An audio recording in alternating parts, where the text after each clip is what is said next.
Vamos lá, gente. Nós vamos começar hoje, vamos começar a introduzir aos poucos as cartas, que é o capítulo 2 de Apocalipse. Mas certamente, como eu costumo fazer, vocês já devem ter percebido, sempre quando nós vamos ler alguns textos, aparecem sempre algumas questões, não é? Oi, Jurema, tudo bem? Aparecem sempre algumas questões que são sempre discutidas no meio evangélico, no meio da igreja, não é? Um pensa de um jeito, pensa do outro, mas como a gente está estudando aqui Apocalipse, não é dado uma ênfase, obviamente, maior. Mas vão surgir alguns itens que eu vou fazer questão de parar, porque são itens importantes, tá? E vocês vão verificar por quê. Exemplo, eu não vou dar uma aula agora sobre amilenismo, pré-milenismo, pós-milenismo, mas eu quero mostrar algumas coisas sobre o amilenismo que eu não sigo, não é? Sobre o amilenismo que eu critico, exatamente porque nós vamos começar a estudar sobre essas cartas às 7 igrejas. Muito bem. Lembrem que em Apocalipse 1, no versículo 19, quando nós estudamos na aula passada, né, Apocalipse 1, 19, nós tínhamos lido assim: escreve, pois, as coisas que tens visto, as que são e as que depois dessa hão de acontecer, hão de suceder. Né? Oi, Flávio. Então, o que eu quero chamar atenção com relação a isso, né? Nós falamos na aula passada que escreve as coisas que tens visto foi uma ordenança para aquela visão gloriosa, não é, que João teve de Cristo glorificado. Falei que as coisas que são as coisas voltadas à igreja, ao período da igreja, e não é à toa que os capítulos 2 e 3, conhecidos, não é? Talvez sejam a parte do Apocalipse que, de formas mais diferentes possíveis, são interpretadas, porque ela dá margem a várias interpretações, não teológicas, mas dos exemplos que podem ser associados a cada igreja, na realidade, não é? E depois as coisas que depois destas hão de acontecer. Então, se nós tivéssemos hoje, por exemplo, na época da Reforma, lá pelo ano de 1500, 1550 e tal, eu poderia dizer que aquele período são as coisas que são. Alguém dando aula naquele período, as coisas que são. Até o momento em que vai começar o arrebatamento, em que a igreja for arrebatada, são as coisas que são. A igreja na época de Constantino também são as coisas que são. Então, as coisas que são, na realidade, ou as coisas que estão, isso vem do grego eizin. Eizin é a terceira pessoa do plural do presente do indicativo, ou seja, as coisas que são ou que estão. Ora, quais são as coisas que são ou que estão quando a carta, não é, foi escrita por João? Ele já estava na época da igreja. O Pentecostes já tinha acontecido, na realidade, há 40, 50 anos atrás, antes, tá certo? Então a gente precisa entender, isso precisa ficar claro para cada um de nós, que as coisas que são representam os capítulos 2 e 3 de Apocalipse. Ok? 2 e 3. Então, são a carta para Éfeso, para Esmirna, para Pérgamo, para Tiatira, para Sardes, Filadélfia e Laodiceia. Isso são as coisas que são. E muito importante em relação à interpretação dessas cartas, gente. E aí, por isso é que eu falei que dá margem para a gente conversar muito a respeito e trocar muitas ideias, não é? Porque vamos imaginar, né? Vamos imaginar, oi filha, vamos imaginar na realidade o período que nós estamos vivendo. Eu tenho certeza que cada um de nós, cada dia que passa, nós temos um pastor que está aqui assistindo, pastores assistindo, que eu estou vendo. Então, na realidade, são estarrecedores, na verdade, links, vídeos, histórias que nós estamos ouvindo sobre a igreja, são realmente coisas que nos deixam muitas vezes sem palavras, não é? Às vezes eu fico olhando determinados vídeos, não é? no Quai, no TikTok e de outras fontes do YouTube que eu fico recebendo, eu acredito que os irmãos estão passando por isso, não é? E, na realidade, eu fico vendo assim, como é possível algo assim? Então, você vê um reteté, eu não quero aqui ficar criticando, não me cabe aqui criticar. O que eu quero que a gente entenda é o seguinte, que qualquer que seja a época, vejam, qualquer que seja a época, não é? A gente tem um período em que uma determinada igreja prevalece naquele período. Eu vou mostrar aqui para vocês rapidamente, né, uma janelinha aqui, para vocês terem uma ideia, não é? Dá uma olhada aqui nesse quadrinho que tem aqui, que eu vou mostrar para vocês. Aqui consta o seguinte, vejam, Éfeso, Esmirna, Pérgamo, não é? Tiatira, Sardes, Filadélfia, Laodiceia. Veja, eu posso dizer que em cada uma delas, não é? Éfeso pode representar a era do primeiro amor, a era apostólica, a era do século I. Esmirna acabou sendo uma era de perseguições até Constantino, até 316, 312, 316, por aí. Depois nós tivemos a era do favor imperial, que aproximadamente vai de 316 a 500. Depois tivemos Tiatira, que era a era das trevas, de 500 a 1500. Depois tivemos a época da Reforma, que pode ser traduzida como a Igreja de Sardes, de 1500 a 1700. Depois tivemos a Era das Missões, que pode ser representada por Filadélfia, não é? Num período, a grosso modo, de 1700 a 1900. E temos hoje uma igreja apóstata, não é? Simbolizada por Laodiceia, não é? Na realidade, né? Que representa o que nós estamos vivendo hoje. Isso significa o seguinte, mesmo que cada um de nós encaremos o momento que nós estamos vivendo, a igreja hoje tem a cara de Laodiceia. Nós vamos estudar isso na semana que vem, a igreja propriamente de Laodiceia. Mas todo mundo aqui já leu, sabe que Laodiceia fala de uma igreja que era morna, não era quente nem fria, e que Jesus vomitava da boca, e diz, você não é pobre, você não sabe que você é pobre, cego, miserável, coitado, nu. E olha, quer saber de uma coisa? Isso Jesus falando. Eu te aconselho que você compre ouro refinado para que te purifiques, vestes brancas para cobrires a tua nudez, e colírio para você ungir os teus olhos, porque você pensa que está tendo a visão espiritual correta e você não está tendo a visão espiritual correta. E olha, tem mais. Eis que estou à porta e bato.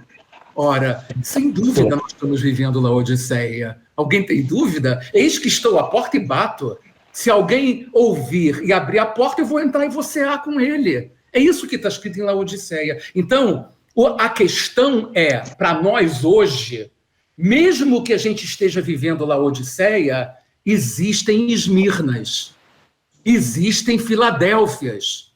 Então é importante que você veja, por que eu estou falando de Esmirna e de Filadélfia?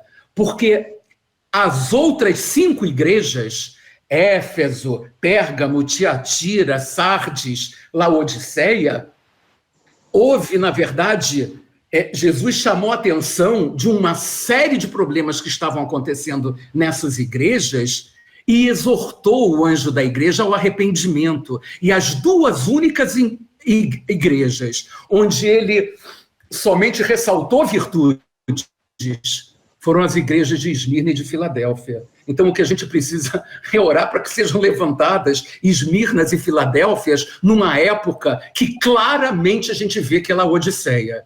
Tudo que a gente tem visto, que a gente tem recebido, se você pegar e olhar Laodiceia, você vai ver, caramba, não é que se encaixa mesmo? Não é que se encaixa mesmo? Não é que se encaixa mesmo? Pois bem, rapidamente, por que é que eu... Oi? Será que isso também não é até profético? A última igreja que aparece, a última carta, sendo a última igreja que a gente está vendo? Não sei, só uma pergunta. Não, mas é isso que eu estou falando, Flávio. É por isso que eu coloquei aquelas datas naquele quadrinho. Você pode notar que eu coloquei de 1900 até o arrebatamento, é a igreja de Laodiceia que a gente está vivendo. Não dá para anotar tudo, não. Aí por isso que eu não anotei, estava anotando, mas depois eu anoto o quadrinho. Não, vai estar. Eu vou passar rapidamente, depois no final, me lembra, eu passo de novo o slide. Deixa eu ver rápido, mostrar aqui. Está aqui esse quadro, Flávio. Você pode notar que a última é exatamente a igreja de Laodiceia. O que eu defendo é que nós estamos vivendo a igreja de Laodiceia. Você não tem a dúvida disso. Eu digo assim, coincidentemente, ela é a última carta também, e nós estamos vivendo. Coincidentemente. Carta, né? A questão é que não é coincidência. É isso que eu estou falando, Eu acho que é de propósito, né? É isso que eu falei, né? Propositalmente, né? Propositalmente. Você não tem a dúvida disso, tá? Isso é realmente uma coisa proposital. Não é? E depois vem o arrebatamento. Ainda mais, você nota uma coisa interessante, quando você lê Filadélfia, que é a penúltima, você vê o seguinte, Jesus fala, eis que eu venho sem demora. Então, né, em termos de tempo, em termos temporais, ele fala que vem sem demora. Já para a igreja de Laodiceia, que é a última, ele diz, eis que estou à porta e bato. Ou seja, está mais próximo do eis que venho sem demora. Então, isso nos dá realmente base para uma análise temporal das igrejas. Ok? Bom, mas lembra que no início eu falei para vocês assim, gente, eu não vou falar agora sobre o amilenismo, mas eu preciso falar rapidamente algo muito importante. Eu vou botar um quadrinho para vocês. Não vou detalhar muita coisa agora, porque não é o momento, mas preciso que vocês entendam esse quadro que está aqui, sem precisar, não fiquem tontos, porque isso vai estar gravado e a gente vai estudar isso com calma lá na frente. Mas eu quero que vocês entendam que é o seguinte, se Apocalipse 2 e 3, eu acabei de dizer e nós estamos vendo que é o momento da igreja, e se Apocalipse 4 até o final, especialmente até o capítulo 19, é uma sequência da igreja aos capítulos 2 e 3, ou seja, nós estamos vivendo a época, não é, da sequência dos capítulos 2 e 3, então não faz sentido nenhum Apocalipse 1:19, que nós lemos, não é? Escreve, pois, as coisas que tens visto, as coisas que são e as coisas que em breve hão de acontecer. Era melhor Jesus chegar e dizer o seguinte para João, olha só, escreve tudo o que vai acontecer daqui para frente, porque é uma coisa só. Ou seja, não há um tempo, não há um momento, não há um evento intermediário entre as cartas às 7 igrejas e depois quando João realmente recebe a ordem do sobe aqui. Ou seja, o amilenismo não crê num arrebatamento, o amilenismo não crê nas 70 semanas de Daniel. Por quê? Porque o amilenismo não crê que Israel ainda vai ter direito a uma salvação lá no final dos tempos, e que foi o motivo da primeira aula, que não foi gravada, mas que eu tive que falar sobre Gálatas 6:16, não é? Sobre Romanos 11, explicando que a Israel de Deus não é a igreja, mas eram os judeus, porque senão realmente dá essa confusão toda. Ou seja, o amilenismo, ele crê que apenas que todos serão ressuscitados lá num futuro que ele não sabe quando é, tanto os que vão ser salvos, como aqueles, né, que vão ser condenados, e que neste momento, desde o Pentecostes até agora, e vai continuar até o final, as pessoas estão sendo ressurretas, ou seja, essa ressurreição que eu tenho procurado ensinar com aquele primeiro gráfico que eu mostrei das 70 semanas, que é uma ressurreição que vem com arrebatamento, quando nós recebermos um corpo de glória, os amilenistas dizem que essa ressurreição é a nossa ressurreição espiritual. Todos nós que estamos aqui, estamos ouvindo a palavra e nós estamos sendo convertidos, justificados, não é? Porque estamos ouvindo, não é, a voz da ressurreição e então eu estou ressurreto. Não é? Eu aceitei Jesus, então eu passei pela primeira ressurreição.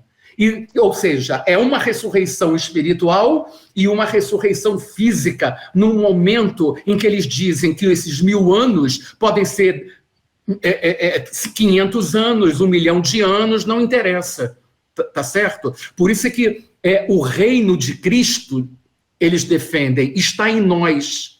através do Espírito e da palavra. Tá sim, isso não deixa de ser verdade. Mas Apocalipse 4 a 19, como eu botei no item 2, eles seguem Apocalipse 2 e 3. Ou seja, é tudo a igreja, até o momento em que haverá ressurreição. Então, no item 3, eu coloquei, há uma ressurreição espiritual que está ocorrendo, que ocorre, e outra que é uma ressurreição física que ainda vai acontecer no futuro. Isso tudo acontece porque, segundo Agostinho, segundo Lutero, segundo Calvino e segundo uma série de outros reformadores que não conseguiam entender exatamente o Apocalipse, tanto que Calvino fez comentários na realidade, não é? Calvino fez comentários de toda a palavra, com exceção de Apocalipse, não é?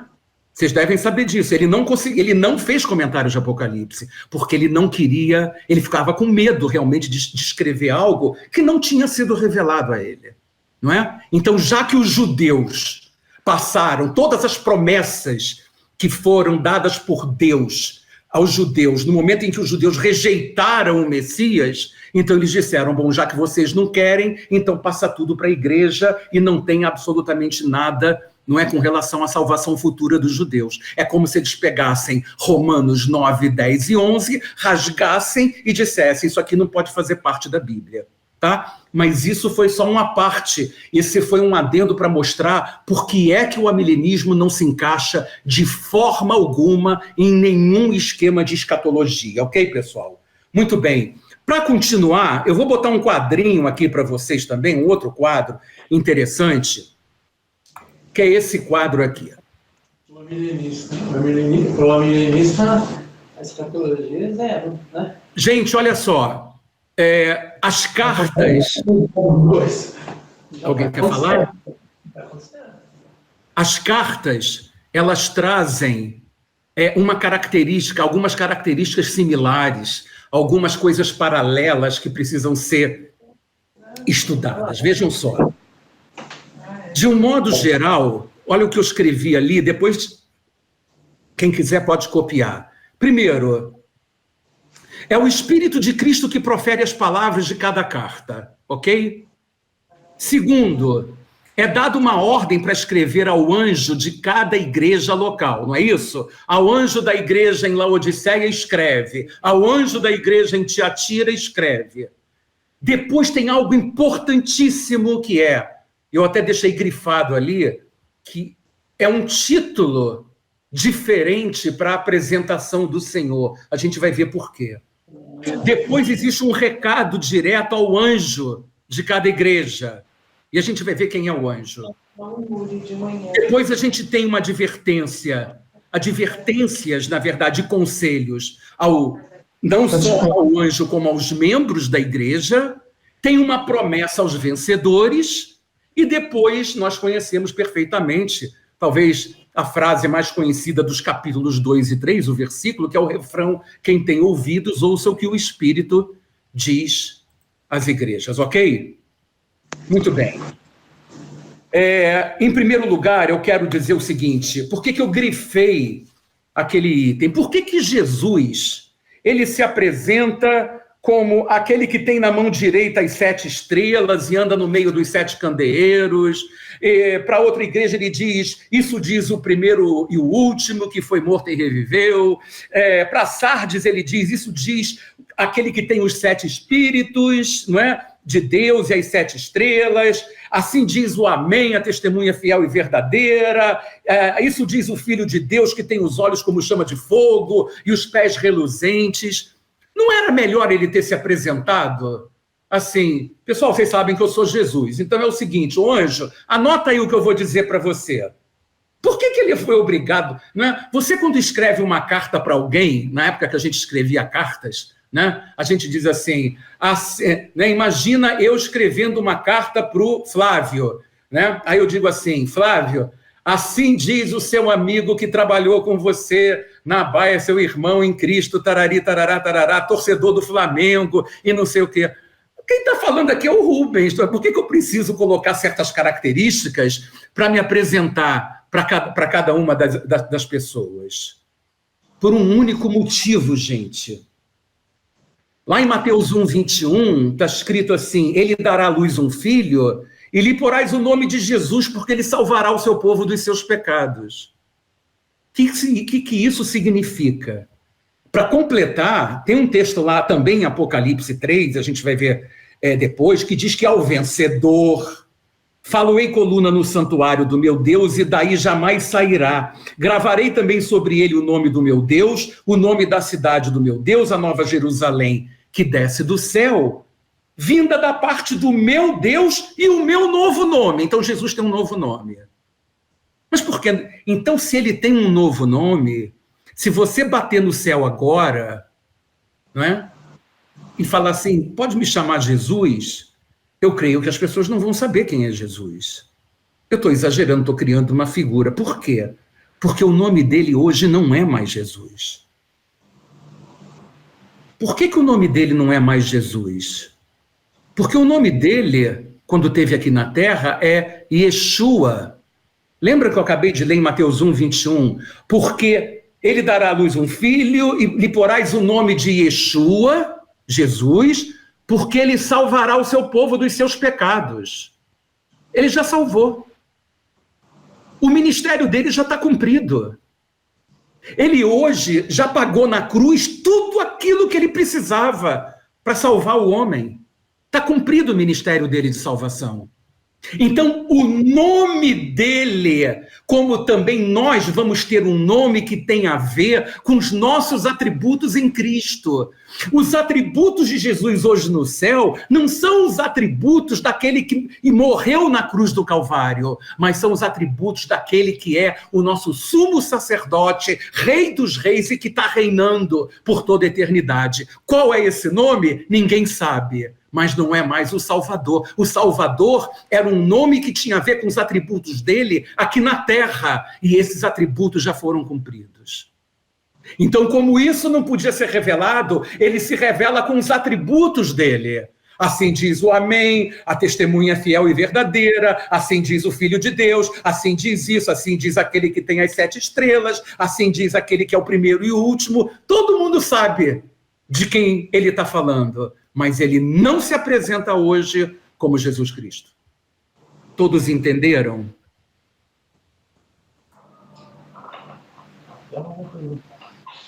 Muito bem.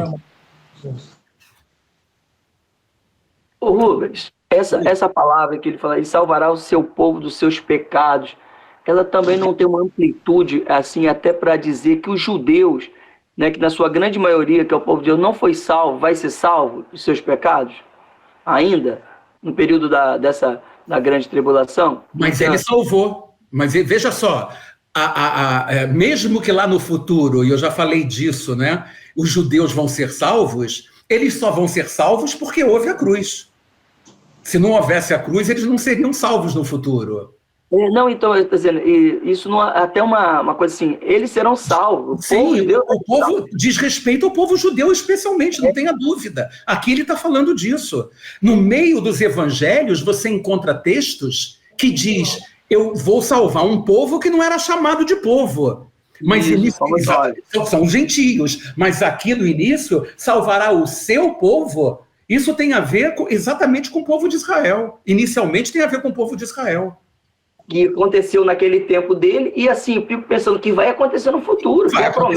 Mas só vai acontecer no futuro por causa da cruz. Sim. E nota, Flávio, é uma coisa interessante, não é sem propósito que o Espírito Santo, quando montou o cânon, não é, os livros do Novo do Testamento, colocou Mateus como sendo o primeiro evangelho. Ele é o livro mais judaico, vamos dizer assim. Ele é um livro que cola, vamos dizer, com o Antigo Testamento, mais do que Lucas, que não era nem judeu, e mais do que Marcos e João, não é? Você nota que o livro de Mateus tem um tempo todo assim, para que se cumprisse o que fora dito pelo profeta, para que se cumprisse o que fora dito pelo profeta, exatamente por causa disso. Tem mais citações do Antigo Testamento, que é voltado para... É uma transição, exatamente. Mesmo porque os evangelhos foram escritos no período da lei, a gente não pode esquecer isso. A graça veio depois, do Pentecostes, mas as pessoas confundem porque os evangelhos foram escritos, estão no Novo Testamento, não é? Mas eles foram escritos ainda no período da lei. Tem que fazer da Ana, Valente. Oi? Não faz, depois a gente reprise. Alguém está falando? Né?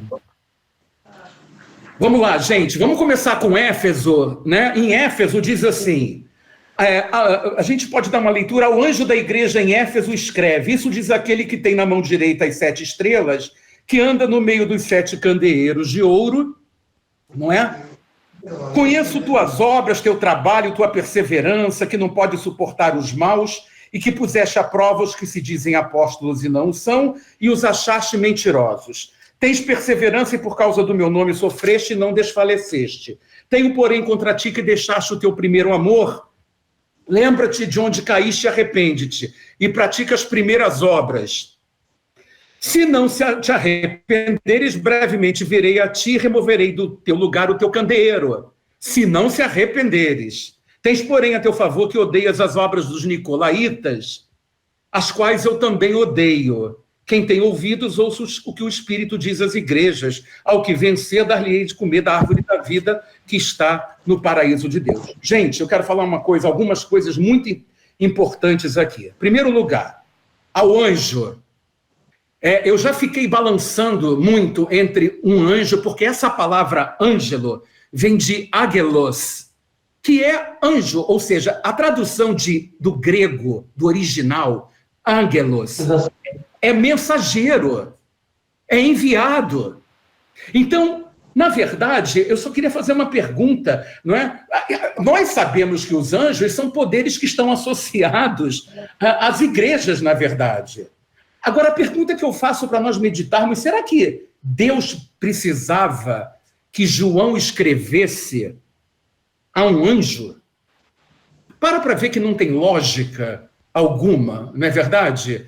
Né? Ô, João, olha só, eu vou falar uma coisa para você.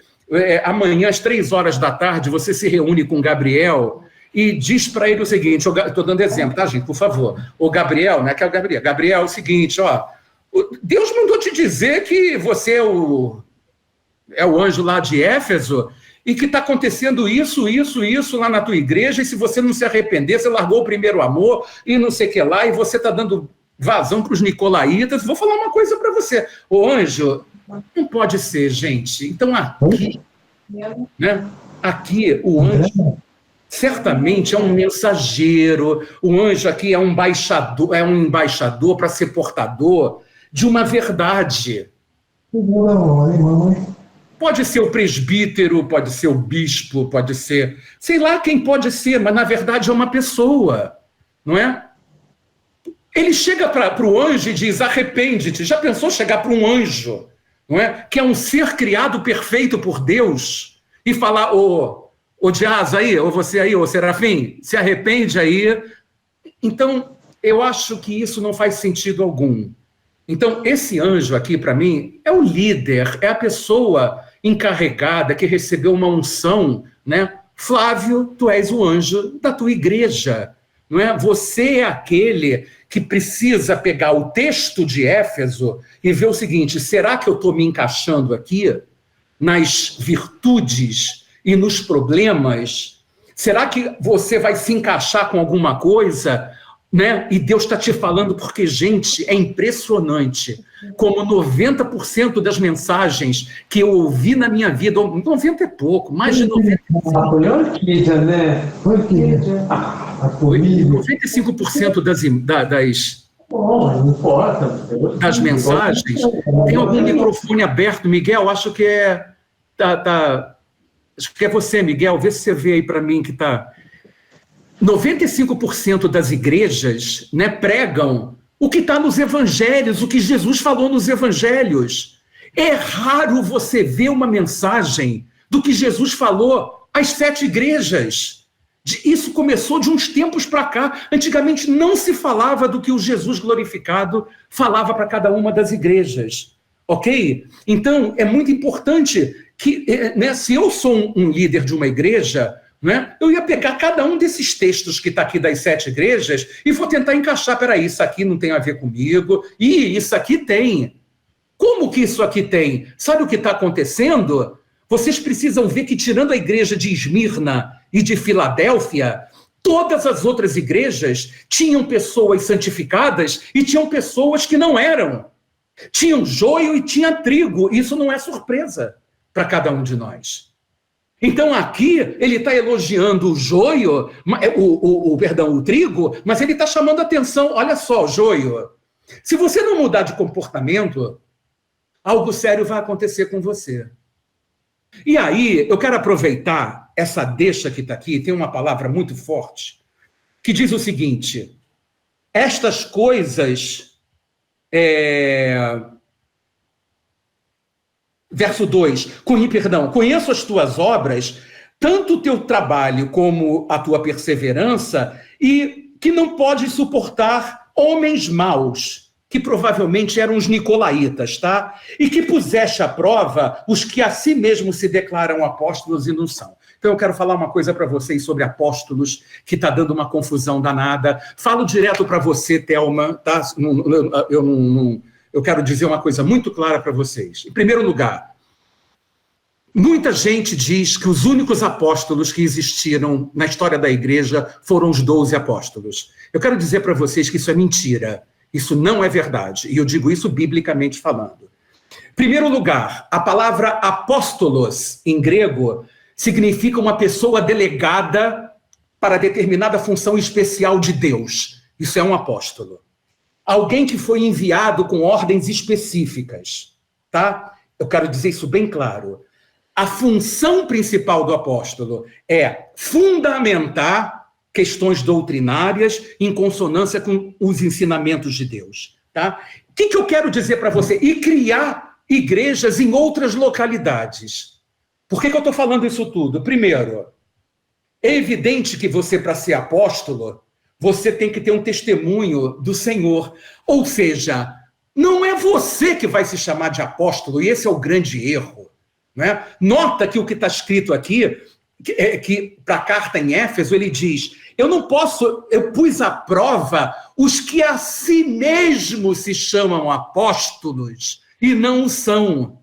Ou seja, tinha gente que chegava e dizia assim, eu sou apóstolo, e qualquer semelhança é mera coincidência. Você não vai me ouvir falar nomes aqui, mas vocês sabem o que eu estou falando. Se alguém aqui é um pastor não é porque se formou num seminário Batista do Sul, no seminário metodista, ou seja lá onde for. É porque tem um chamado. Você pode ter feito teologia, mas o Flávio tem um chamado de pastor. Então ele pastoreia uma igreja. Quero que você entenda isso. Então, o apóstolo, ele tinha que ter um chamado especial da parte de Deus, da parte de Jesus, para exercer um ministério. Não é? Ele tinha autoridade para operar milagres. Quero que vocês entendam bem isso. Coisa que a gente não vê muitos dos nossos apóstolos hoje fazendo, né? Quarto, o apóstolo tinha autoridade para ensinar e definir doutrina, firmando as pessoas na verdade. Então, presta bem atenção no que eu vou falar para vocês. Primeiro, lá em 1 Coríntios 12, 28 e 29, está escrito que a uns Deus estabeleceu na igreja primeiramente apóstolos. Lembra disso? Em 1 Coríntios 12. Lá em Efésios 4, 11, num texto similar, também do apóstolo Paulo, diz que ele mesmo concedeu uns para apóstolos, outros para profetas, outros para evangelistas e outros para pastores e mestres. Então, se foi estabelecido o apostolado, né? Se foi estabelecido o ministério apostólico, não é para os 12 apenas. E eu posso dizer para vocês o seguinte: primeiro, Barnabé era apóstolo. Se você tem dúvidas sobre isso, lá em Atos 14, 14, né, está escrito assim, porém, ouvindo isso, os apóstolos Barnabé e Paulo, então Barnabé também era apóstolo, tá? Rasgando as suas vestes, saltaram para o meio da multidão. Andrônico e Júnias, esses nomes bonitos que a gente encontra lá no livro de Romanos, né, lá no final, diz assim o texto: saudai Andrônico e Júnias, meus parentes e companheiros de prisão, os quais são notáveis entre os apóstolos, e estavam com Cristo antes de mim. Então, ninguém dá atenção, porque só se fala dos 12, mas Andrônico e Júnias também eram apóstolos. Tito era apóstolo, gente. tá? Só para vocês saberem. Tito era apóstolo, ok? Então, o que eu quero dizer para vocês é o seguinte: missionários pioneiros de destaque são chamados de apóstolos, mas apenas como força de expressão, pelo menos devia ser. Agora, outros querem status, e aí se autodenominam, na realidade, apóstolos. Para vocês terem uma ideia, na realidade, Epafrodito e Tito, como eu falei, Epafrodito também, só que o texto, por exemplo, de Epafrodito, diz assim: julguei todavia necessário mandar até vós, Epafrodito, por um lado, meu irmão, cooperador e companheiro de lutas, e por outro, vosso mensageiro e vosso auxiliar. Essa palavra mensageiro é apóstolos. É o mesmo original do apóstolo Pedro, do apóstolo Paulo. Em Tito, ele diz: quanto a Tito, é meu companheiro e cooperador convosco. Quanto a nossos irmãos, são mensageiros das igrejas. Mensageiro é apóstolos no original em grego. Então, irmãos, e Thelma, eu queria dizer só para você o seguinte, né? Volto ao conselho: não julguemos quem quer que seja, né? Apóstolo, assim como mestres, como pastores, como profetas, não é? Enfim, doutores, todas essas funções que Deus nos dá, ela precisa ser reconhecida pela igreja. Você não pode se autodenominar apóstolo, você não vai chegar, tanto que, exatamente aqui, Jesus fala claramente, não pegou ele desprevenido, quando ele disse o quê? Não é? O que nós lemos aqui? Puseste à prova os que se dizem apóstolos e não são. E não são. Ok? Alexandre, deixa eu tocar o barco, depois você me pergunta, para não perder o fio da meada aqui. Tá? Vamos lá, gente. Aí ele fala sobre o primeiro amor, que é outro tema super discutido. O que aconteceu com esse tal de primeiro amor? Você se converte, você é justificado por Cristo, imediatamente você tem aquela sensação do primeiro amor. A verdade é que a história vai nos mostrando que aquela paixão e aquele amor dos Efésios por Cristo acabou se tornando em algo mecânico. Percebem? Eles esqueceram a graça e se tornaram religiosos. E era isso que Jesus realmente está reclamando. Aquele amor que parecia uma coisa sincera deixou de ser realmente uma coisa sincera. Passou a ser uma coisa como que debaixo da lei, uma coisa obrigatória, não alguma coisa que era espontânea. Tá ok? É isso que significa realmente, quando ele diz volta à prática do primeiro amor, é o amor em você ter a liberdade com Cristo, de ser realmente, né, seguir a graça que nos basta, tá certo? É por isso que até aquele texto de Gálatas fala muito daqueles que caíram da graça, na verdade. E é isso que, na verdade, Cristo está falando aqui. E se você entrar dentro das igrejas hoje, você vai ver muito isso. É aquela pessoa que antes, aquela pessoa estava sempre querendo fazer alguma coisa para o Senhor, em paz, né? Era tocado pelo Espírito Santo, mas à medida que o Espírito vai se extinguindo e você acaba se acostumando com a igreja, você acaba entrando naquele espírito de liturgia da igreja, você acaba sendo, hoje é domingo, eu tenho que ir à igreja, então você vai no domingo à igreja e está doido para acabar o culto e não consegue adorar a Deus e não consegue fazer nada porque você está cansada de tudo aquilo. E esse tipo de atitude, esse tipo de comportamento é que desagrada o Senhor, ok? Eu quero que vocês entendam, gente, eu estou tomando Efésios, que é a primeira carta, como exemplo, mas eu quero que vocês entendam que as cartas às 7 igrejas são exortações à santificação. Entenda isso. Você olha, né, se a carta diz ao que vencer, tarará, tarará, tarará, tarará, não é? Tem uma promessa, significa que nem todos vencem. Significa que ele podia dizer também, ao que perder, o que é ao que perder? Ao que não santificou a sua vida. Então a gente precisa estar atento com as admoestações que Jesus está fazendo aqui na carta, não é? Mas ele fala para o líder, mas tem igreja que ele diz, olha só, se o líder, não é, estiver assim, assim, assado, cabe a você tomar uma decisão, porque a tua vida não é o líder que é o teu Senhor, não é o pastor que é o teu Senhor, não é o apóstolo que é o teu Senhor, é Jesus que é o teu Senhor. Então, por isso que a gente precisa ter discernimento, saber se realmente qual é a igreja que você está, não é? E que tipo de espírito está naquele que está, né, à frente do culto. Ok? Muito bem. Depois ele diz assim,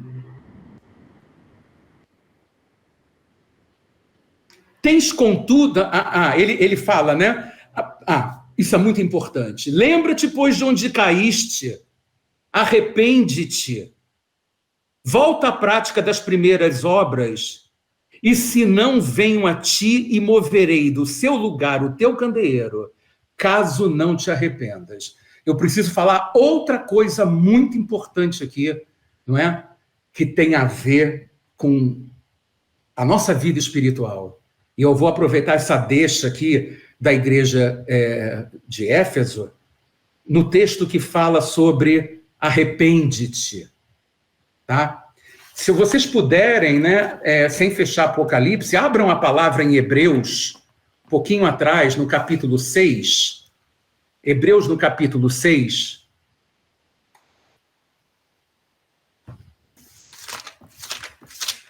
Hebreus, capítulo 6. Ok? Tem um texto, eu vou ler rapidamente um textozinho, um iniciozinho de Hebreus no capítulo 6, porque isso é muito importante. Diz assim, pelo que deixando os ensinamentos elementares da doutrina de Cristo, prossigamos para a perfeição, não lançando de novo o fundamento do arrependimento de obras mortas e da fé em Deus. E o ensino sobre batismos e imposição de mãos e sobre a ressurreição dos mortos e o juízo eterno. E isso faremos se Deus o permitir. Aí o verso 4 diz assim, é impossível, veja só, que os que uma vez foram iluminados e provaram o dom celestial e se fizeram participantes do Espírito Santo, e que provaram a boa palavra de Deus e os poderes do mundo vindouro, e depois caíram, sejam outra vez renovados para arrependimento, porque de novo estão crucificando para si mesmos o Filho de Deus e o expondo ao vitupério, à vergonha. Gente, já ouvi muita gente boa, eu volto a falar, não sou melhor, né? Pelo amor de Deus, eu vou trazer uma ideia apenas porque eu estou vendo muita gente não entendendo esse texto e pregando errado, ensinando errado, não sabendo da explicação, não é? E dizendo que nós podemos perder a salvação. Então, quero falar logo de cara. Você crê que o crente perde salvação? Não. Se ele realmente foi justificado, aí eu já não sei dizer quem foi, né? Não me cabe saber quem está no livro da vida ou não, mas se aquela pessoa foi justificada, ela não perde a justificação dela. O Espírito Santo não é um brinquedinho de cela, bota o selo, tira o selo, depois eu me converto, na conversão não foi hoje, eu vou para o batismo hoje, daqui a 3 anos vou de novo, entendeu? Não existe isso. Existe sim, você receber o Senhor e você caminhar com o Senhor. Se você tem a vontade, depois de ser justificado, de fazer a vontade dele e cumprir a sua palavra, você está se santificando, não é? Na verdade, você está se santificando. Muito bem. 10 minutos a gente vai dar aquela parada quando faltar 2 e eu vou voltar com a aula, tá, gente? Eu aviso, ok? Bom, o que eu quero falar com isso nesse texto? Quando vocês leem o versículo 4 de Hebreus 6, diz que é impossível, né, que aqueles que foram iluminados, ou seja, aqueles que receberam a Cristo e provaram o dom celestial, não é? E depois caíram, sejam outra vez renovados. Significa o seguinte, você aceitou Jesus, vamos falar bem claro. Daí você, vou usar exemplos bem radicais, aí você adulterou, né? Você adulterou. E aqui ele está dizendo, então, que o adultério seria uma queda, né? Aqueles que caíram. E ele está dizendo que sejam outra vez renovados. Aí eu vejo um monte de gente chegar e dizer assim, perdeu a salvação. Perdeu a salvação. Porque ele está dizendo aqui o seguinte, e que depois caíram, verso 6, sejam outra vez renovados para arrependimento. Eu quero dizer para vocês o seguinte, gente, arrependimento, arrepender-se no texto original em grego, vem de metaneo, é metanoia. E metanoia significa mudança de mente através da palavra. O que o texto de Hebreus está falando aqui é que é impossível que sejam renovados à base do arrependimento. Porque quando você aceitou Jesus, você fez uma oração dizendo, Senhor, né, eu entrego meus pecados e tal. Então você não vai fazer isso de novo. Não é aquele, meu Deus, e agora? Bom, se agora você dá, eu tenho que aceitar Jesus de novo. Cada vez que você diz que tem que aceitar Jesus de novo, você está crucificando Cristo novamente. Só que Cristo foi crucificado uma única vez por nós. Eu cometi o adultério. Então, sabe o que você vai fazer?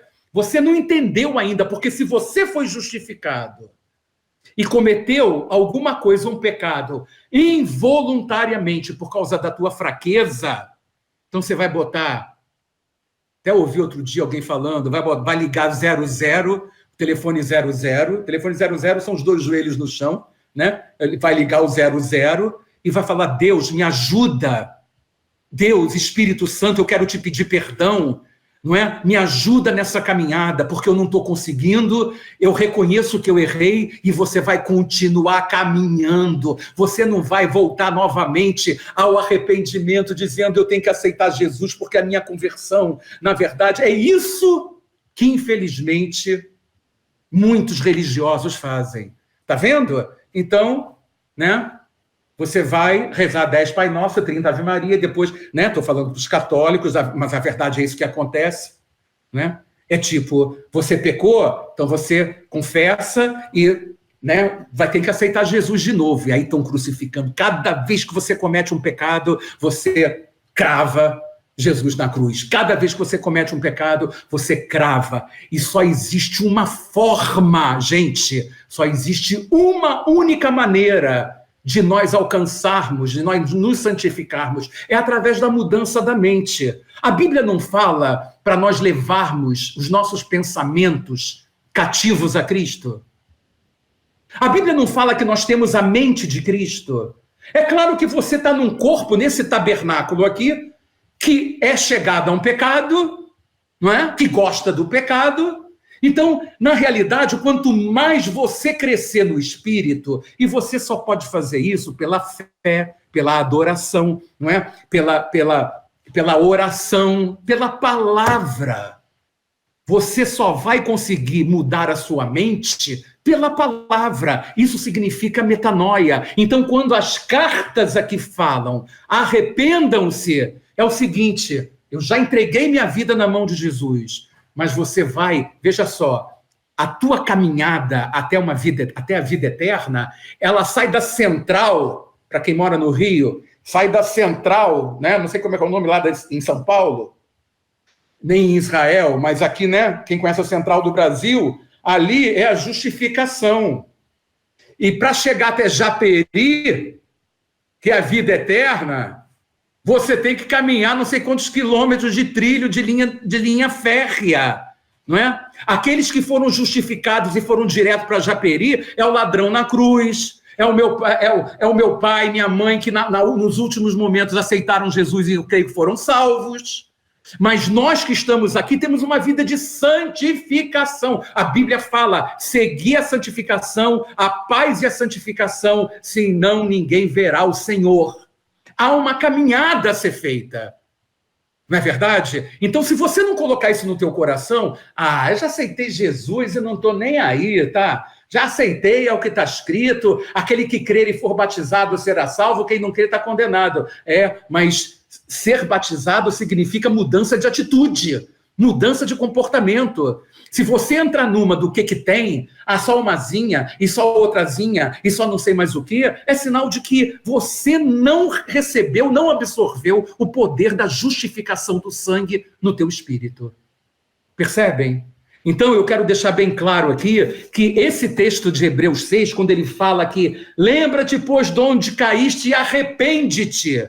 Esse arrepende-te, na verdade, significa cresce, cara, espiritualmente. Muda a tua mente. A tua mente agora não pode ser a tua mente do homem carnal, tem que ser a mente do homem espiritual. E você só vai conseguir isso se você se alimentar tremendamente da palavra de Deus. Sem a palavra não há metanoia. Sem a palavra não tem como você mudar a tua mente, deixar de ser um homem carnal para ser um homem espiritual. Todos entenderam?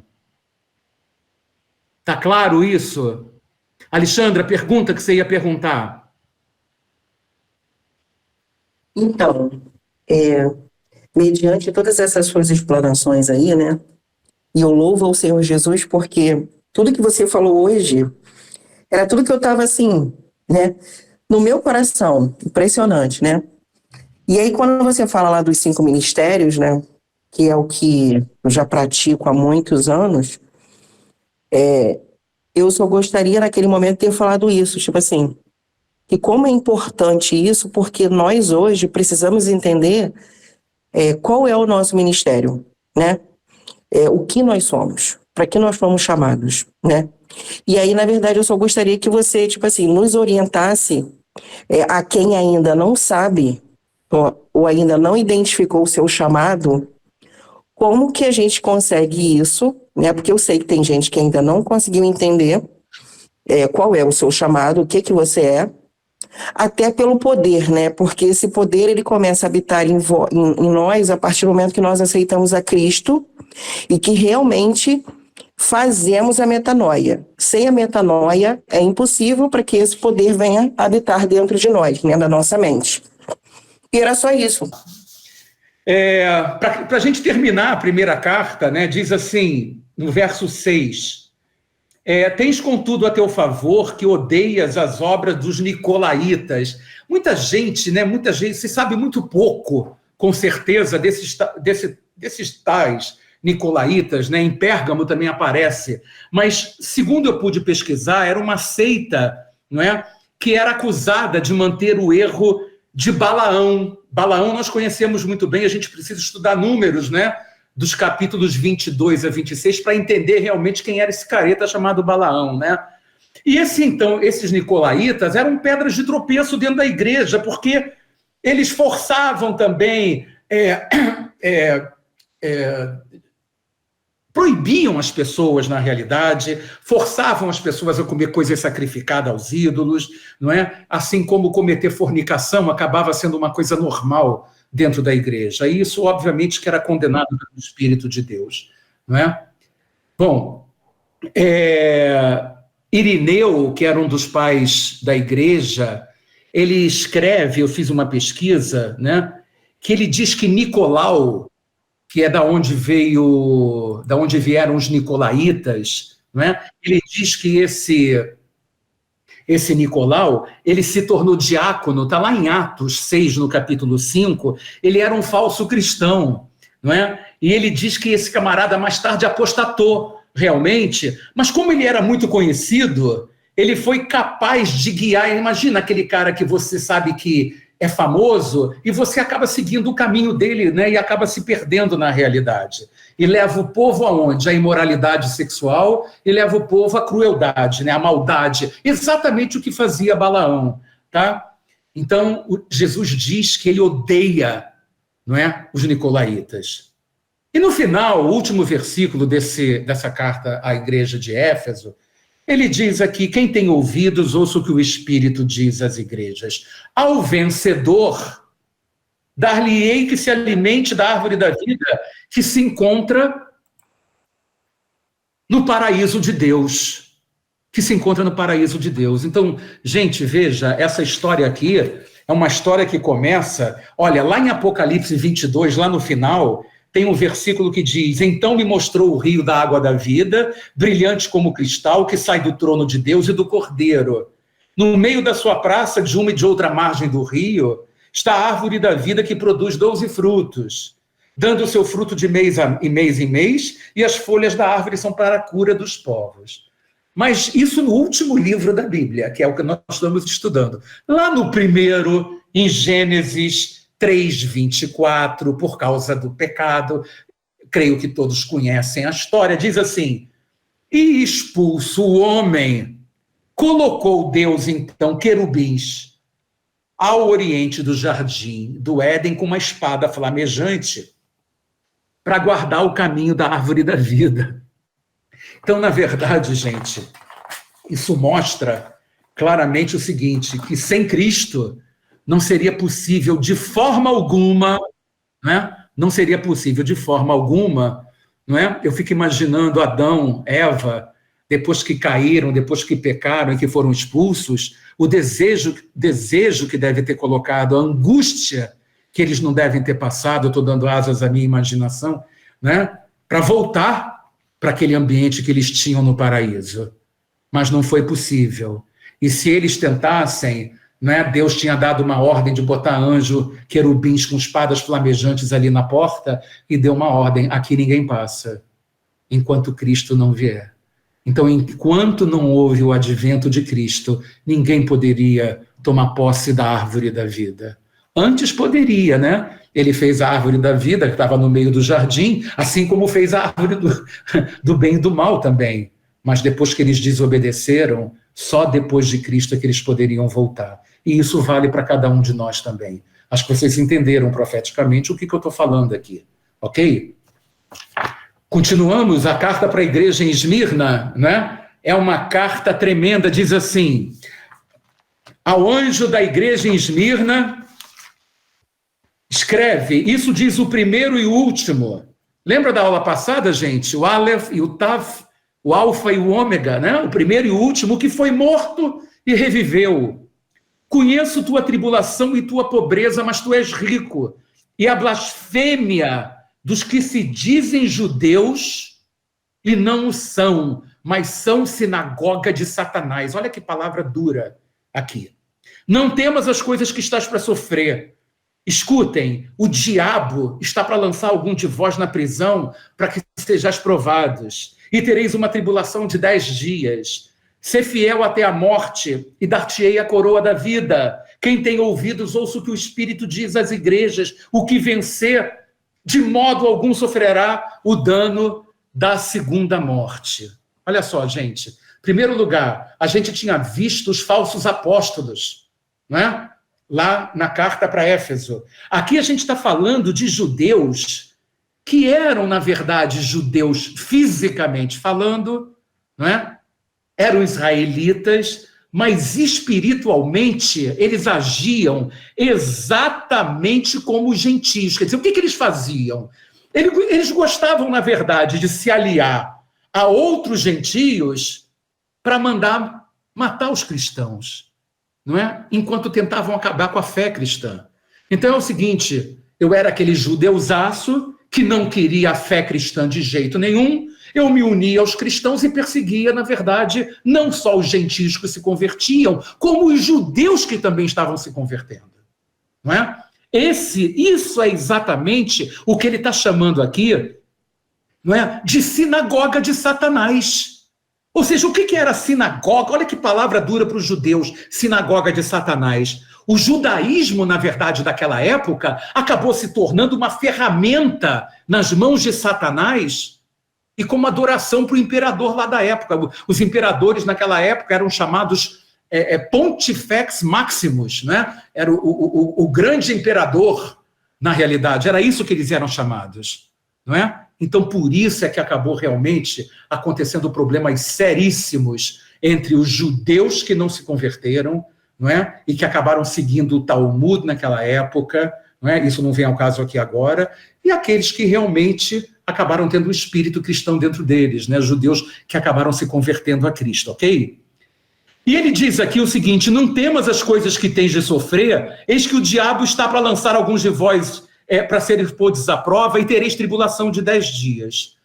Ser fiel até a morte, eu vou te dar a coroa da vida. Gente, Se ele está falando aqui, ser fiel até a morte, que eu vou te dar a coroa da vida, significa que a gente precisa dessa exortação, significa que existe infidelidade, significa que tem gente que pensa que foi justificado e não santificou sua vida. Ele está falando aqui claramente, gente, eu quero te dar a coroa da vida, mas há uma coisa que é importantíssima para você alcançar isso, a fidelidade. Não é a fidelidade aqui, a ênfase não é a fidelidade conjugal, embora isso seja uma imagem, não é, da nossa fidelidade espiritual, mas ele está falando do seguinte: você está comigo, eu sou Cristo, você vai seguir comigo ou você vai continuar seguindo outros deuses?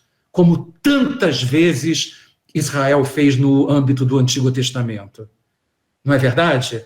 Vamos olhar para a vida de Salomão. Se Salomão tivesse ouvindo essa história, e no final da vida dele, na velhice dele, não é? Que ele acabou servindo os deuses das mulheres, não é? Que ele se relacionava. E ele está falando aqui, não é? Ele falou para Salomão: Salomão, se você continuar me seguindo como seguiu teu pai, você pode me pedir o que você quiser, que eu vou te entregar tudo. E olha o que Salomão não teve. Teve tudo que é dinheiro, riqueza, tudo que ele quis construir, construiu, além de ter 1000 mulheres, né, na vida dele. Né? Aquilo na época não tinha problema. O cara tinha um harém à disposição dele. Não é verdade? Tinha um harém à disposição dele. Então, o que eu estou falando aqui é o seguinte: guarda o que você tem, né? Ser fiel até a morte, não é? Mesmo em meio às dores, mesmo em meio às tribulações, você siga, não é? Para que eu te dê a coroa da vida, a coroa da vida. E isso vem junto lá dos galardões, na realidade.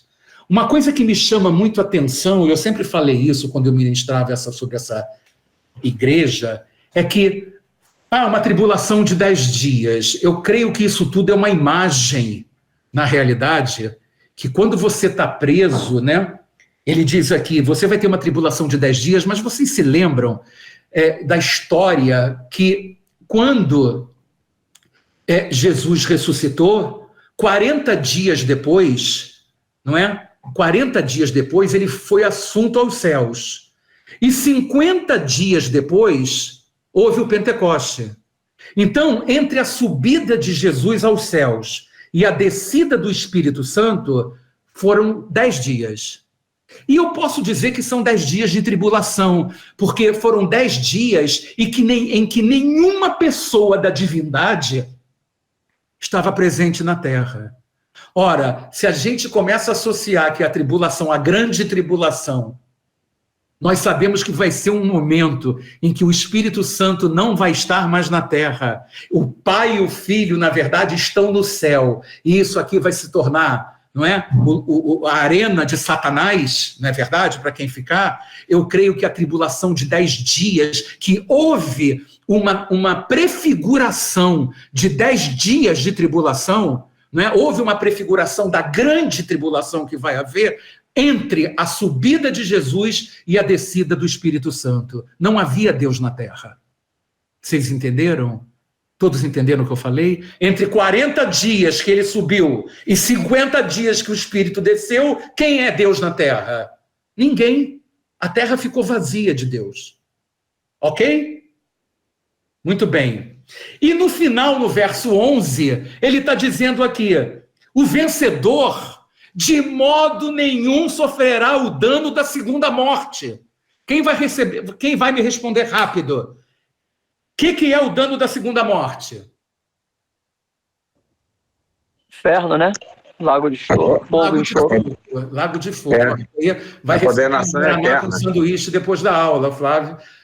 Exatamente, né? Está escrito lá em Apocalipse 20, no verso 14. Né? Quem quiser ver, a segunda morte é o lago de fogo, ok? São aqueles que vão ressuscitar depois do reino, né, milenar e vão ser condenados, porque eles não são bem-aventurados, eles não tomam parte da primeira ressurreição, não é? Então, para eles, Apocalipse 20, 14, só lendo para vocês aqui, então a morte e o inferno, ou a morte e o Hades, foram lançados no lago de fogo. Esta é a segunda morte. Ok? Muito bem. Carta para a igreja em Pérgamo, vamos dar uma lida lá em Pérgamo. Ao anjo da igreja de Pérgamo escreve: isso diz aquele que tem a espada afiada de 2 gumes, sei onde habitas, que é onde está o trono de Satanás. Né? Antes ele falava da sinagoga de Satanás, agora ele está falando aqui do trono de Satanás. Contudo, retens o meu nome e não negaste a minha fé, mesmo nos dias de Antipas, minha fiel testemunha, o qual foi morto entre vós, onde Satanás habita. Todavia tenho algumas coisas contra ti. Tens aí é dentro da igreja, olha que coisa impressionante. Tens aí os que seguem a doutrina de Balaão, o qual ensinava a Balaque a lançar tropeços diante dos filhos de Israel, levando-os a comer das coisas sacrificadas a ídolos e praticar prostituição. Assim tens também alguns que seguem a doutrina dos nicolaítas, como a gente viu na carta a Éfeso. De novo, arrepende-te. Olha aí o arrepende-te. Porque se você não se arrepender, em breve virei contra ti e contra eles batalharei com a espada da minha boca. Quem tem ouvidos, ouça o que o Espírito diz às igrejas. Ao que vencer, darei do maná escondido, e lhe darei uma pedra branca, e na pedra um novo nome escrito, qual ninguém conhece, senão aquele que o recebe. Muito bem. Essas coisas diz aquele que tem a espada afiada de 2 gumes. Lembra que eu falei na aula passada que ninguém imagina, né, um bico de tucano reto saindo da boca do Senhor, mas é a palavra de Deus que corta, e corta mesmo, né? Ele diz que conhece o lugar onde habitas, que é o trono de Satanás. Eu fui fazer um estudo e eu vi que lá em Pérgamo, naquela época, havia um trono, um altar a Zeus. Olha só, na forma de um trono que era uma base para as falsas religiões daquela época. Se vocês querem saber, tem um tal de Esculápio, ou os médicos conhecem como Asclépio, é o mesmo camarada, que era o deus da medicina. Veja só, gente, era o mais associado a Pérgamo. Conta-se, escutem bem, eu vou mostrar um slide aqui para vocês, conta-se, né, eu fui estudar, que os alunos daquela escola dormiam no chão daquele templo de Zeus, permitindo que as serpentes, que as cobras se arrastassem pelo corpo e nelas fosse infundido o poder da cura. Olha que coisa maligna, gente. Ainda hoje, o formato da serpente é o símbolo da medicina. Olha isso aqui. Não é verdade, gente? Aqui, ó. Vou mostrar para vocês aqui. Olha lá. Vocês estão vendo? Ainda hoje, para vocês terem ideia, a escola médica, a escola médica daquele tempo misturava medicina com superstição. Vê se isso pode ser o símbolo de alguma coisa, não é? Que traz o benefício para o ser humano, gente. Não é verdade? Né? Então, isso era o símbolo, até hoje, né? Isso é o símbolo da medicina. Muito bem. Aí diz o seguinte, que conservas o meu nome, não negaste a minha fé, isso no verso 13, ainda nos dias de Antipas. Esse Antipas, provavelmente esse Antipas era o pastor da igreja. Tem uma tradição que diz que esse homem, esse pastor, né, ele foi queimado vivo dentro de um touro de bronze. Isso era uma das formas de tortura que havia na Idade Média, né? Você pegava um touro de bronze, não é? Aberto, né? Todo vazio, né? Dentro, colocava a pessoa lá dentro e acendia uma fogueira embaixo e deixava aquilo cozinhar e a pessoa ia tendo uma morte lenta, né? Na verdade, ok? Verso 14 diz: tenho, todavia, contra ti algumas coisas, porque olha que loucura, que tens aí os que sustentam a doutrina de Balaão. Gente, se alguém não leu, por favor, a doutrina de Balaão, né? Ou hoje, mais tarde, ou amanhã, segunda-feira, peguem Números, né, o livro de Números, quarto livro da Bíblia, do capítulo 22 ao 25, e vocês vão entender quem era Balaão. Balaão era um cara que tentava, sem êxito, sem sucesso, ele tentava prostituir o dom profético que Deus tinha entregue a ele para amaldiçoar Israel, em troca de muita grana que Balaque dava para ele. Percebem? O resultado foram bacanais, orgias, festas idólatras, miscigenação do povo de Deus com quem não era de Deus, fornicação, sabe, direto, sem parar. Mas aí eu pergunto, o que significa isso para os nossos dias? Não é? Essa doutrina de Balaão. Porque Judas, irmão do Senhor, do livro, ele fala do erro de Balaão. Está lá em Judas 1,11. Não é? Pedro, né, fala lá em 2 Pedro 2,15, daqueles que se extraviaram pelo caminho de Balaão, amando o preço da injustiça. Ou seja, Balaão parecia que tinha uma palavra defendendo a Deus, mas o verdadeiro Deus dele era quem? O dinheiro. Esse era o verdadeiro Deus de Balaão, ok? E depois ele vai e fala de novo dos nicolaítas, e no verso 16 ele fala: portanto, arrepende-te, senão venho a ti sem demora, e contra eles pelejarei com a espada da minha boca. Interessante que Balaão morreu à espada, está escrito. Agora, o que significa pelejarei com a espada da minha boca? O Senhor está falando que é o seguinte: o Senhor é a própria palavra, gente. Quando ele diz que vai pelejar com a espada, é o seguinte: eu vou abrir a boca e vai acontecer. Haja luz e houve luz, faz isso, faz aquilo, morre, ressuscita. Podem imaginar alguém pelejar contra o Senhor e ele com a palavra, né? Ele com a espada, não é? Significa você enfrentar a própria palavra. Significa que o que o Senhor abrir a boca vai acontecer com você. Acabou a pessoa. Simplesmente isso. Então, isso é uma palavra muito séria. Por que é uma palavra muito séria? Porque ele está dizendo aqui, em outras palavras, que se vocês não houver conversão, vai dar inferno. É isso que ele está falando aqui, gente. Vamos falar bem claro aqui. Ou há uma conversão genuína, porque não tem meio termo, gente. Não dá para ficar em cima do muro.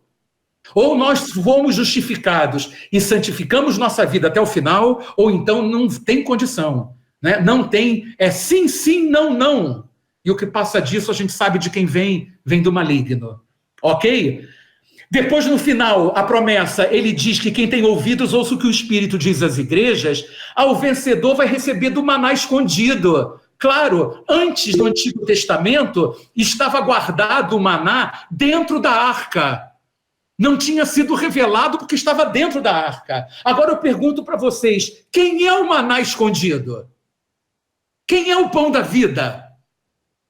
É Cristo. Então ele está dizendo aqui que essa é a promessa, eu vou estar com vocês o tempo todo. É o maná escondido, sou eu. É isso que ele está falando.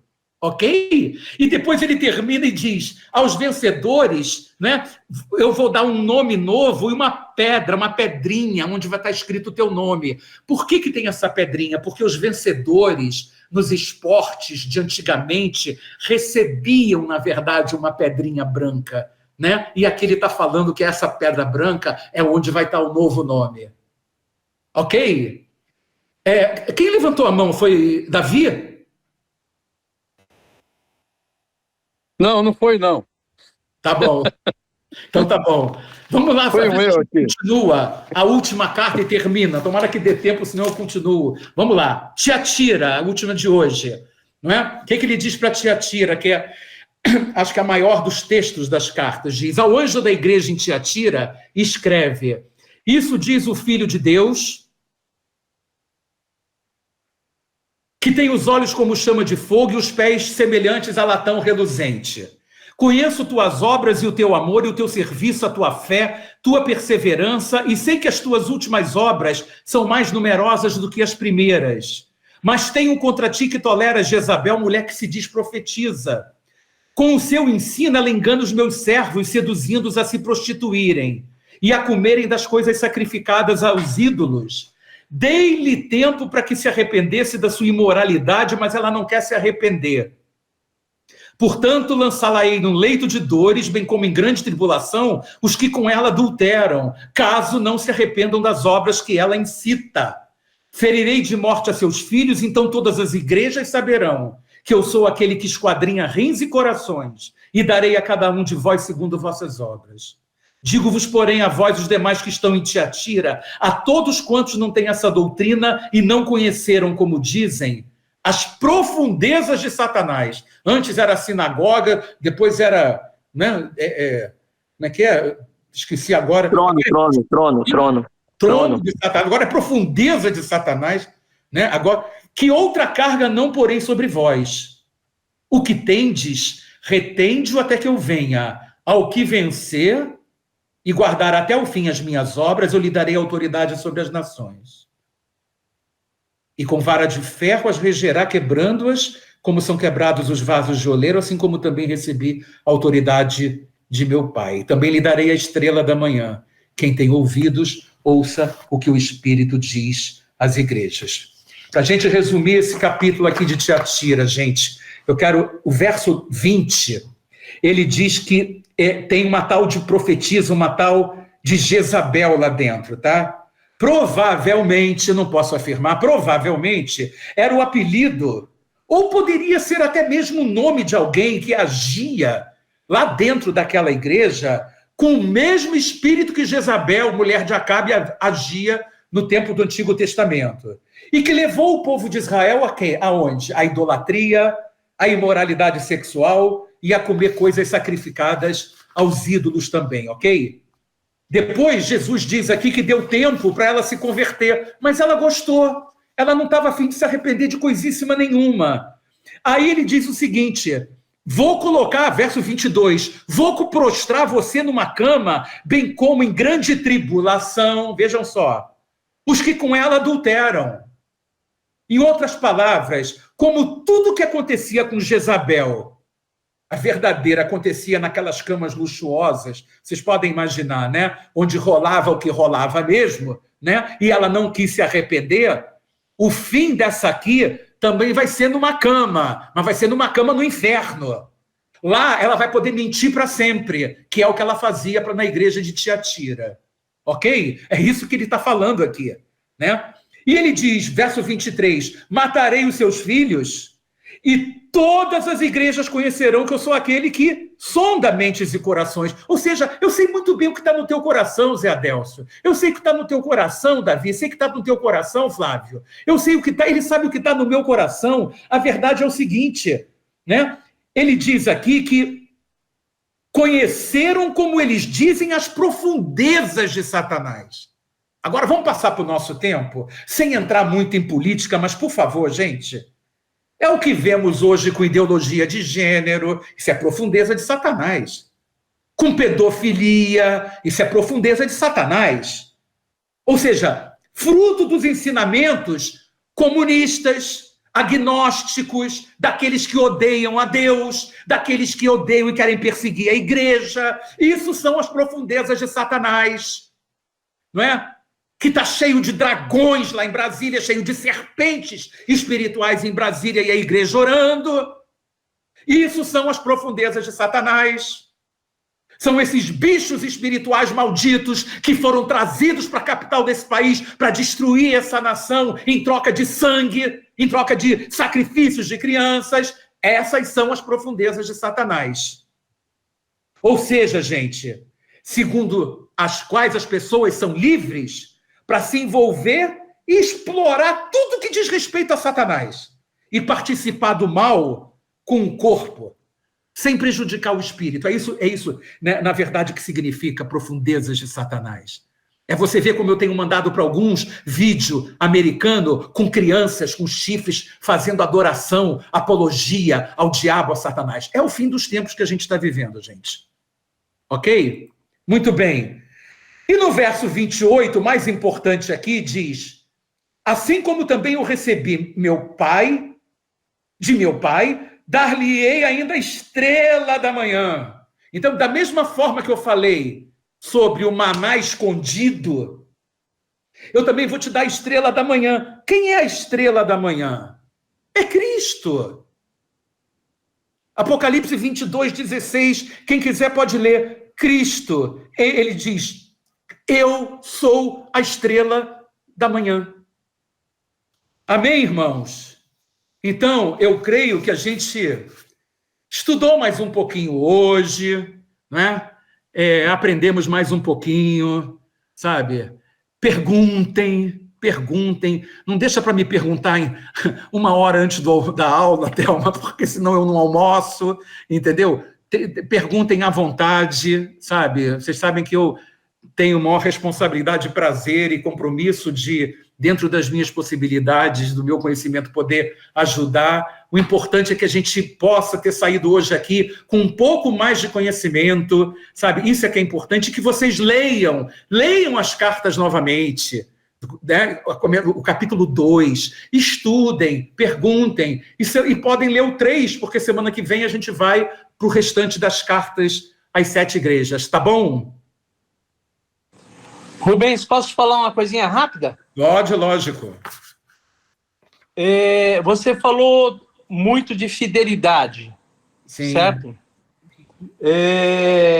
Quando você diz que a pessoa não perde a salvação, ela depende exclusivamente dessa fidelidade com Cristo. Porque se ele fizer uma apostasia e largar os caminhos do Senhor e for para o lado errado, ele vai perder a salvação, ou não? Não, é sinal de que ele nunca foi salvo.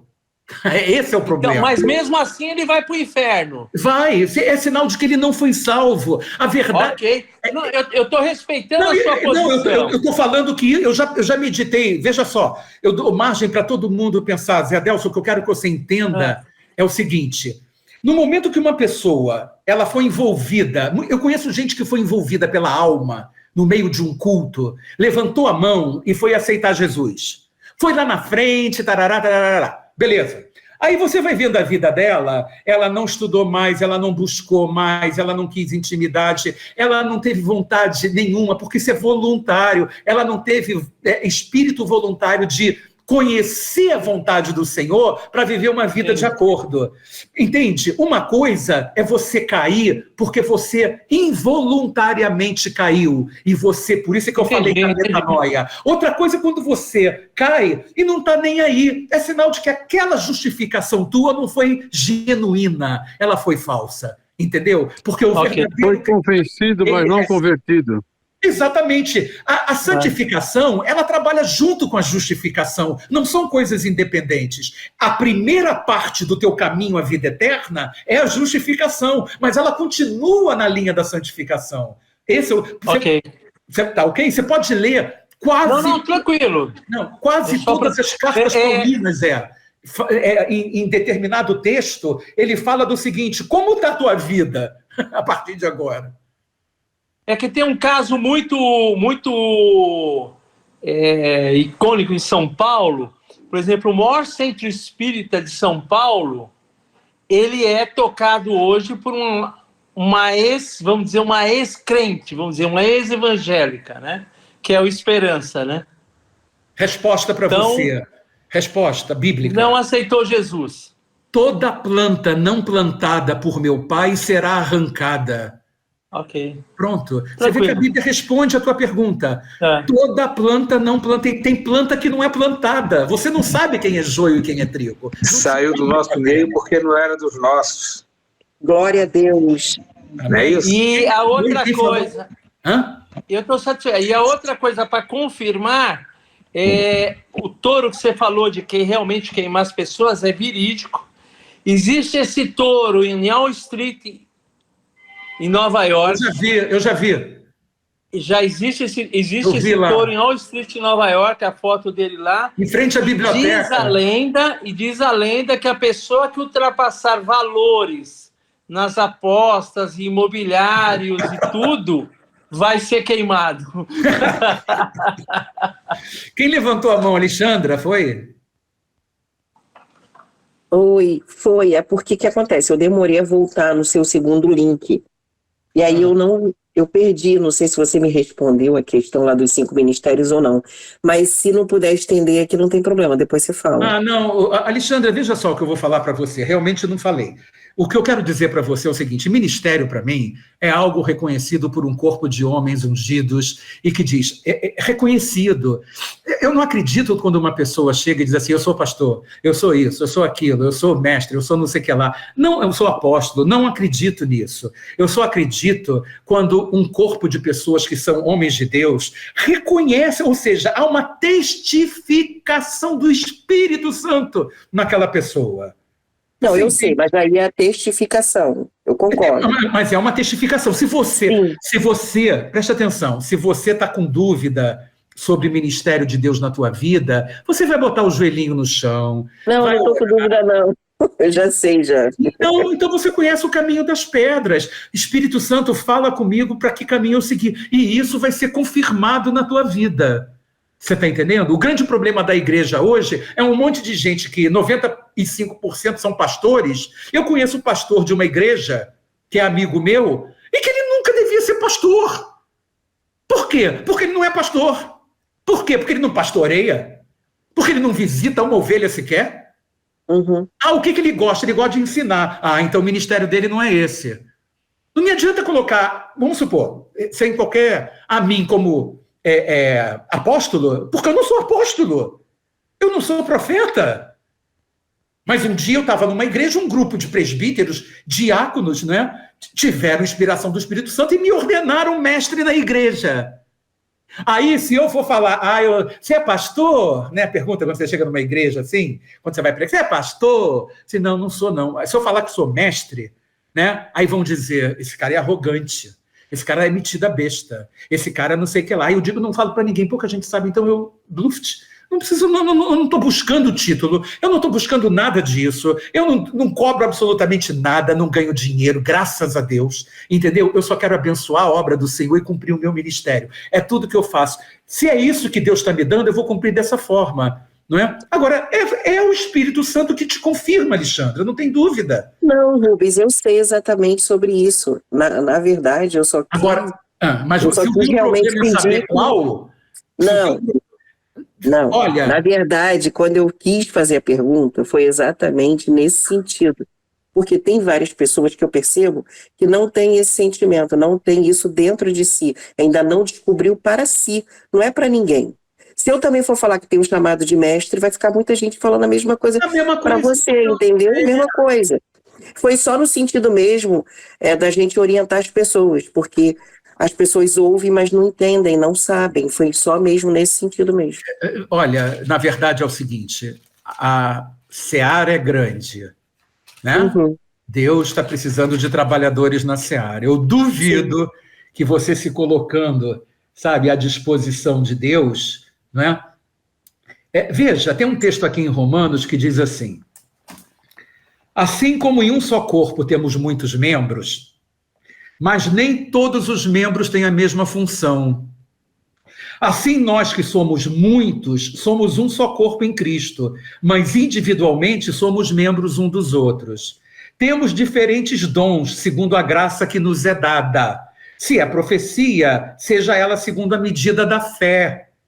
Se é ministério, seja em ministrar. Se é ensinar, haja dedicação ao ensino. O que exorta, ninguém dá atenção a isso, que isso é um ministério de exortação. Use esse dom em exortar. O que reparte, que também é um dom, faça-o com liberalidade, porque Deus dá muitas vezes grana pra caramba para alguém, para distribuir, para dividir. E as pessoas, não, isso aqui é meu, Deus me deu e acabou. Né? O que preside com cuidado, o que exerce misericórdia, ter misericórdia é um ministério. Ninguém fala sobre isso. Fala dos 5 dons tradicionais. Tem mais dons além dos 5 que está lá em Efésios, tá? Alexandra, dá uma lida em Romanos 12, né, até o verso 8, e você vai ver. Agora, quando acontecer contigo, vai testificar e você vai ter uma paz tão grande que você vai dizer, Senhor, conte comigo. E você vai, vamos dizer assim, não ser negligente, vai se dedicar àquilo que o Espírito te dá, entendeu? Ok? Uhum. O que mais, gente? Vamos nessa? Vamos? Agora vamos lá que o meu Flamengo está jogando, né, Adelson? Ô, Rubens, a aula ficou gravada porque aquele símbolo do REC de gravando não aparece. Como assim? Não, a aula está gravada. É de hoje? Eu só perguntei mesmo para saber, porque para a gente às vezes fica parecendo que está gravando. Amanhã vai estar, hoje, mais tarde, meu diretor, que é meu filho, ele vai fazer a edição e vai colocar no... Tá bom? Tá bom. Rodrigo, Thelma Meyer Laredo, eu ainda não aceito apóstolos nos dias de hoje. Isso aí, Thelma, fica por tua conta. Eu não aceito. Eu acho que os apóstolos foram na época testamentária, eles se morriam. Eu quero ver pegar esses apóstolos que estão aí, apóstolas, mandar lá para a guerra, como está lá Médicos Sem Fronteiras, como estão lá na guerra da Ucrânia. Isso não é função do apóstolo. Isso não é função do apóstolo. Função do apóstolo, Thelma, não é essa. Isso aí é função de missionário, para começar. Em segundo lugar, escuta. Você acabou de dizer que era apóstolo. O missionário, aquele que vai a campo é apóstolo. Não, aquele que vai a campo para montar a igreja, para edificar a igreja. Esse é apóstolo. Não é para pregar, não. Tá? Para pregar existem os missionários, para pregar existem os evangelistas. Evangelista. Oi? Não é verdade? Evangelista. Agora, eu quero que você entenda o seguinte: se a palavra... Você não pode enfrentar a palavra, Thelma. Se a palavra de Deus diz que a uns Deus deu como apóstolos, a outros como profetas, mestres, evangelistas e pastores, se fosse só para os 12 ou mais aquela meia dúzia lá do tempo antigo, isso não seria uma profecia de Paulo. Paulo escreveu a carta aos Efésios, se não me engano, no ano 50 ou 60 e pouco, não me lembro agora, onde já tinham acontecido onde já tinha terminado todos os ministérios daqueles apóstolos, tá ok? Ou de quase todos, já tinha terminado. Então, se ele está falando que Deus deu alguns como apóstolos, é porque muitos exercem. Você é que, infelizmente, aí eu não vou tirar... não te culpo, infelizmente a gente tem sabido de pessoas que se dizem apóstolos, mas não o são, conforme a gente leu na carta, e que te deixa trêmula, dizendo, como que um cara desse se chama apóstolo? Eu também concordo com você, mas não queira mudar a palavra de Deus, porque pode haver apóstolos hoje na Holanda, na Bélgica, nos Estados Unidos, em Israel, no Canadá, e você não está sabendo de nada porque é bíblico. Então, não negue o que está na palavra. Você pode não ter tido experiência com verdadeiros apóstolos hoje, mas o apostolado é um dos ministérios, um dos 5, que o apóstolo Paulo, por inspiração do Espírito, disse que existiria dentro da igreja. Não, é o que eu vejo por aí, porque hoje existe uma associação de apóstolos, entendeu? Como apóstola Sônia, apóstolo não sei quem. Mas então escuta, mas eu acabei, mas olha só. É isso que eu estou falando, sabe? O próprio Senhor disse... Tens aí que vocês não aceitam que se dizem apóstolos, e não são. Eles se encaixam exatamente nisso. Você está dando exemplo do que está na palavra. Se eles não são, você não tem que segui-los. O que eu não quero é que você diga que apóstolo foi só naquele tempo. Isso não é verdade. Isso não é verdade o que você está falando. Você pode, como eu também, quando eu vejo determinadas pessoas se achando de apóstolo, eu falo, tá de brincadeira. O que ele fez para ser chamado de apóstolo? Não, o cara quer o título, o cara quer mostrar que ele é o bambambam. Eu estou fora disso, Thelma. Qualquer pessoa com mais... Todo mundo aqui tem experiência um pouco no evangelho e sabe que os caras estão... Sabe que dinheiro é o Deus da grande maioria deles e que outros querem status, né? Querem poder, querem fama, sabe? A gente sabe disso, mas não nos cabe julgar isso.